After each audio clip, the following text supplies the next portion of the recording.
Bishop w'amakanisa ga Full Gospel muri district ya Kamwenge ajumirira abarukara bekwatire mu bikorwa bya stane bakebwa umuhanda go kujunwa.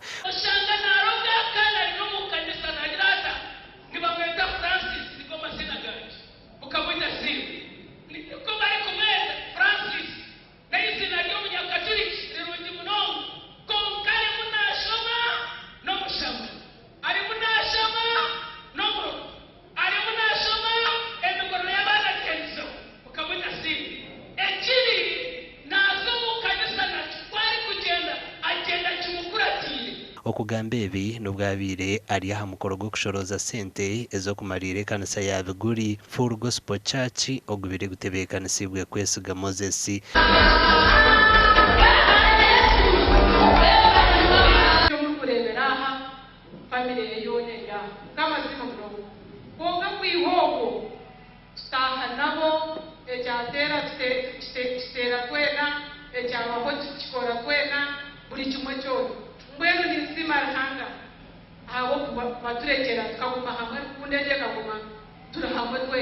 Omukoro ogu gushikirweho abakozi ba government abebembezi hamwe n'abanyaby'obutegetsi kandi mu butumwa bwa Minisita Tumwebaze omushomirwe mukuru w'entebe ya katano araganiise okushagika bwombekeji.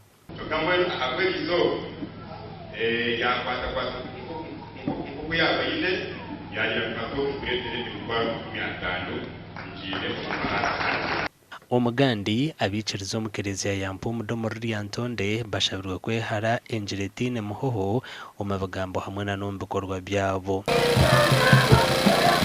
Ebigambo rwe Reverend Barnabas Magezi owa Kariro Parish omukushaba ko kurundana sente ezo kwombeka ekereziya eji.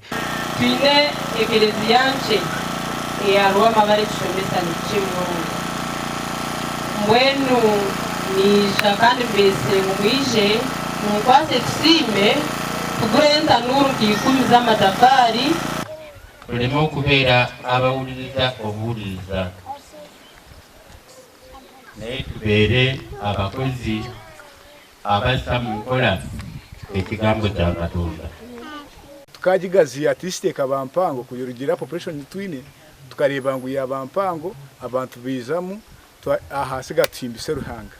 Omukushaboko sente ziri kurenga miliyoni 12 nizo zirundinwe. Mwena biza tuiza kusapotinga kusima Ruhanga abyakorere wini at the same time Reverend Ahurira at the same time nokorebe wene byakora tubironchinge tutarwe kumusapotinga kana group z'abacyara wini zigomeze muhikirize azisomese for free.